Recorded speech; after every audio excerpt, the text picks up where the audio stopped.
Hello, everyone. I'm James. Welcome back to Easy English for You. Let me ask you something personal. Have you ever met someone for the first time and right away you didn't like them? Not a little, a lot.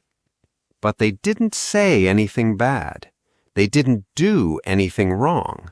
You just didn't like them. Yes, most people know that feeling. And most people think, I just don't like that person, and they move on. But one man said, wait, there's something more going on here. Who was that man? Carl Jung, one of the most important thinkers of the last 100 years. And today we're going to look at his famous book, Man and His Symbols.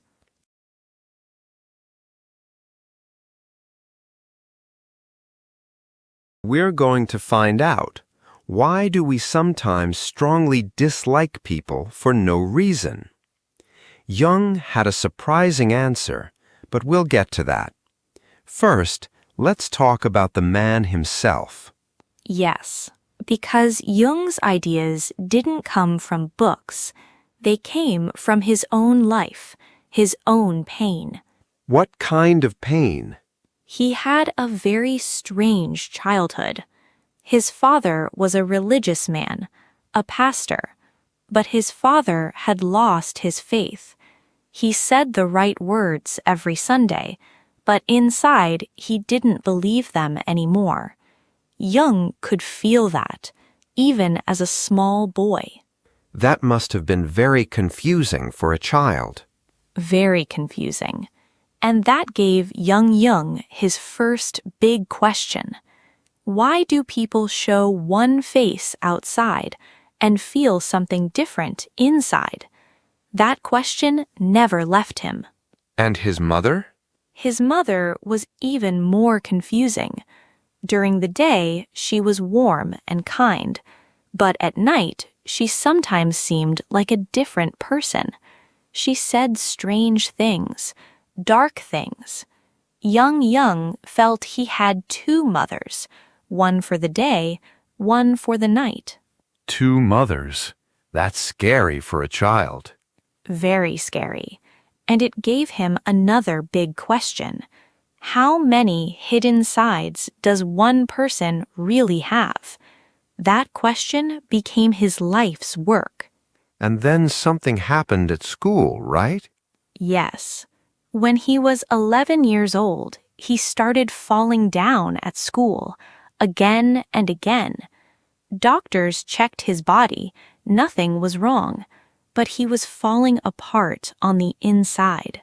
So his body was saying what his mind couldn't say. Yes. He had to stay home for months. No school, no friends, just alone. And during that time, he went very deep into himself. He later said, everything I found about the human mind started in that quiet room as a lonely child. So his ideas came from loneliness. From loneliness, from confusion, from pain, not from a classroom. There was also a famous relationship with Sigmund Freud. Yes. Freud was the most famous name in psychology at that time, and he loved Jung. He treated Jung like a son. He told other doctors, Jung will take my place. So Jung was the chosen one. For a while. But then Jung started to disagree with Freud. He had his own ideas, and Freud did not like that. What happened? Freud turned against him. He told other doctors, Jung is wrong, don't listen to him. The man who called him a son now called him an enemy. That's a very deep wound. Very deep. Jung lost friends, lost support, lost everything he had built. He was alone again, just like that boy in his quiet room. So what did he do? Something very unusual. Every night, he sat alone in a dark room. He closed his eyes, and he let his mind go. Very dark images came into his mind. He didn't push them away. He watched them, drew them, wrote about them. He called this active imagination. It means you let your mind speak freely and you listen. That sounds very frightening. He was afraid he was losing his mind. He later wrote, "I was almost lost. I did not know if I would come back." But he kept going. And what he found in that darkness Became this book, Man and His Symbols. This is not a textbook. It reads like a very honest diary, like a man saying, "Here is what I found in the dark. I want you to know it too." He finished writing it, and then what happened? He died. The book came out after he was gone. He never held the finished copy in his hands. He never saw it in a bookstore. Oh, that's really sad, and also very beautiful, like a final gift. A gift he left behind, for all of us. Okay, let's get into the ideas. And I want to start with one word, the unconscious. It comes up everywhere in this book. What does it mean? Think of your mind like an ocean. The top of the ocean is what you know about yourself, your thoughts, your plans, your memories. But below the top, there is a much bigger world. You can't see it, you can't control it, but it is always there, always moving, always changing you. That world below is the unconscious, the part of your mind you cannot see. So most of what drives us, we can't even see. That was Jung's big idea. We think we make choices with our thinking mind, but very often something deeper is making the choice. That's a little scary. It is, and Jung spent his whole life going into that deep place. He found several things down there. Let's look at them one by one. Okay, what's the first one? The persona. Persona is an old word. It means mask. The masks that actors wore in old plays. So we all wear masks. Every single day. Think about Monday morning. You're tired, maybe you had a bad weekend, but you walk into work, you smile, you say, "Good morning, how are you?" Yes, every Monday, every time. That smile is your persona. It's the face you show to the world. Not completely fake, but not the full you either. The safe version of you. Yes. And the persona is not bad. We need it. Life needs it. The problem comes when you forget it's a mask, when you start to think the mask is the real you. Like an actor who forgets he's acting. Yes. Think about social media today. People spend hours making their life look perfect online. Perfect photos, perfect words, perfect smile. And then they feel empty inside because the mask got too heavy. The gap between the mask and the real self gets too big. And Jung said something very important here. He said, the stronger your mask, the darker the place where you hide everything else. And that brings us back to the question we started with. That person you strongly dislike for no reason. Oh, so the mask is connected to that feeling. Yes, they are connected. Because everything you push behind the mask has to go somewhere, and it goes into a place Jung called the shadow. The shadow. From the time we are children, we learn the rules. Be kind, be polite, don't be angry, don't be jealous, don't be too loud. So we take those feelings, the ones we were told are bad, and we push them away. We say, that is not me. We hide those parts of ourselves. But they don't go away. They go underground, into the dark. Jung called that place the shadow. It holds everything you are afraid to be. Your anger, your jealousy, your fear, your selfishness. Hidden, but always there. always alive. Still living inside us. And the shadow doesn't stay quiet. It finds ways to come out. How does it come out? Through sudden anger you can't explain, through bad dreams, and through very strong feelings about other people. Other people? Okay, now I want to hear this. Imagine you grew up being told never be proud of yourself, always be humble, always stay small. So you pushed any proud feelings deep into your shadow. You forgot they were even there. Then one day, you meet someone very confident, someone who speaks freely, who acts freely, and you feel a strange, bad feeling. I really don't like that person. Yes, I know that feeling exactly. But why? They didn't hurt you. They didn't say anything wrong. So why does it bother you so much? Why? Because they are showing you something you hid deep inside a long time ago. Their confidence is reminding you of a part of yourself, a part you could never show, a part you had to hide. And seeing it in them is painful. Oh, so I'm not really hating them. I'm hating a part of myself. That's exactly it. Jung called this projection. We see our own hidden feelings, but we think they belong to other people. We see our own shadow in them, and we call it hate. That is really hard to hear, but it also makes a lot of sense. And here's the important part. The shadow doesn't hurt you when you can see it. It hurts you when you can't. When it's hidden, it controls you. When you see it, you are in control. So the person I dislike most might actually be showing me something important about myself. A perfect mirror. Not a comfortable one, but a very useful one. And the shadow also comes out in another way, right? Yes, the shadow doesn't only come out through people. It also comes out at night, in your dreams. So dreams are connected to the shadow. For Jung, dreams are not just noise from a sleeping brain. They're messages from the unconscious. Remember the ocean? Dreams are when the deep part of the ocean sends something up to the top. Like a letter from deep inside yourself. A very honest letter, one you didn't write yourself. So when I have a scary dream, it means something real? Very likely. Here's a common one. You are being chased. Something dark is behind you.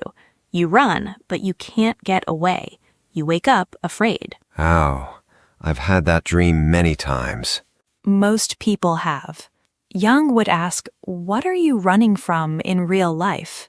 Not a person, not an animal. A feeling, a truth, a choice you keep running from. The thing chasing you is inside you. Wow. And here's one I've had too. I'm taking a test at school, but I'm not ready. I don't know the answers. I feel very afraid. And I finished school a long time ago. So many people have that dream. Jung would ask, what are you afraid of getting wrong right now? Not in school, in your job, in your family, in your life. The dream is talking about something real. So the brain uses pictures to tell us the truth. Yes. The deep part of your mind speaks in pictures, not in words. And those pictures come out in dreams. Listen to them. Now, here's something I found very hard to believe. Jung noticed the same pictures in very different cultures. People who never met each other, never shared stories, but they had the same symbols. How is that possible? That question changed everything for him. He studied old stories from all over the world.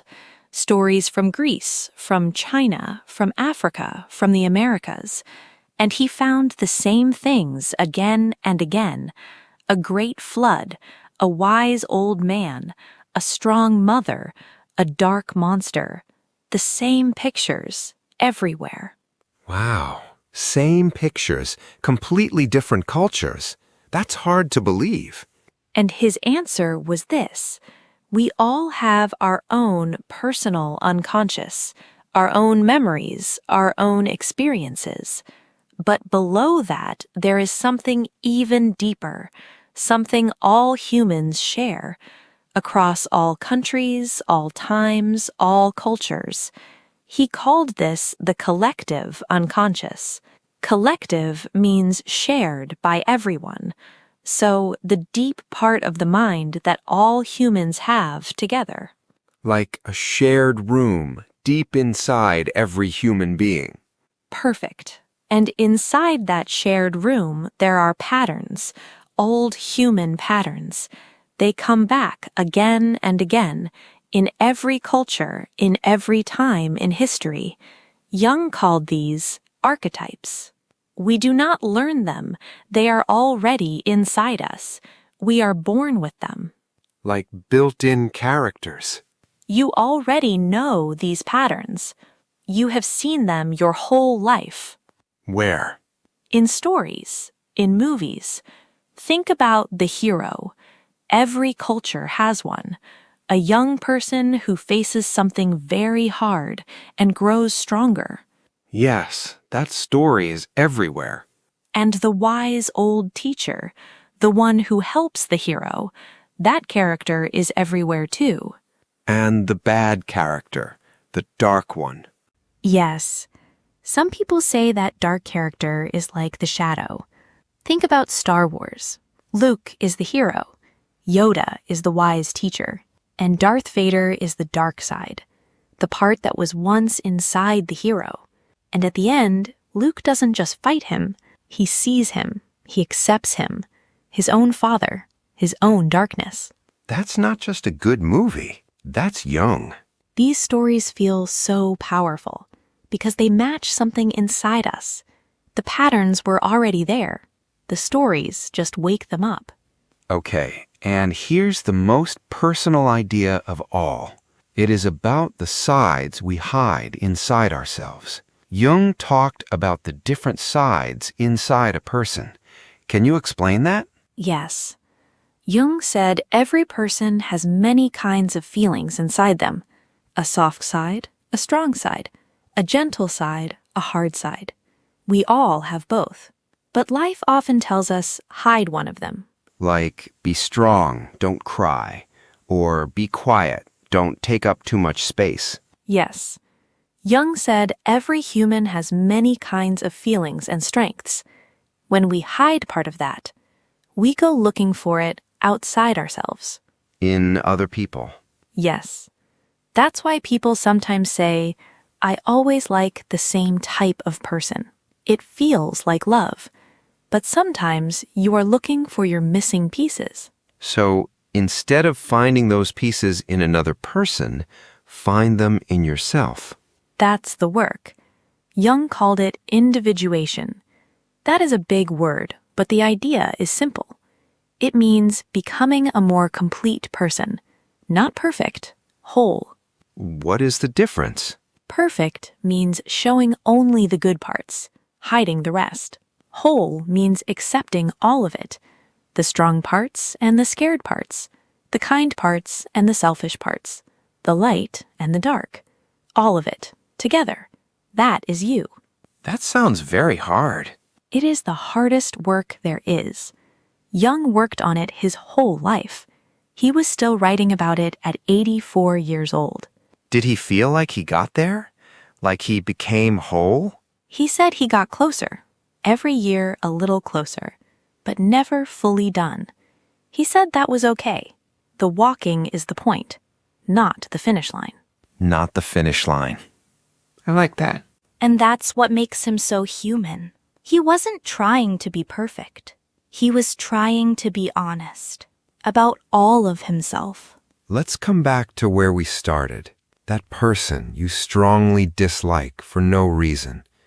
After everything we talked about today, what would Jung say to do? He would say, don't look away. Sit with that feeling. Ask yourself, what exactly bothers me about this person? Say it clearly. Be honest. Then ask, is this something I also have inside me? Something I pushed away? Something I was never allowed to be? That's hard work. Very hard. But the shadow only controls you when you cannot see it. The moment you see it, something changes. You stop running, you stand still, and you look. And that's where real growth begins. That's exactly where it begins. Maybe the person you fear most is not your enemy. Maybe it is a part of you, waiting to be seen, waiting to be accepted. And maybe that is where real growth begins. Jung spent 85 years learning that, and he said it was worth every moment. He finished writing this book, but the book came out after he died. He never held the finished copy in his hands. He never saw it in a bookstore. But the words are here, and we are reading them. That was enough for him. What a man. I think I need to sit with that for a while. If today's conversation made you think a little differently, please like and subscribe. It really helps this channel grow. And if you become a member, you can get a PDF with today's key ideas. It's a simple way to remember everything we talked about. Thanks for watching, and as always, keep going and keep growing.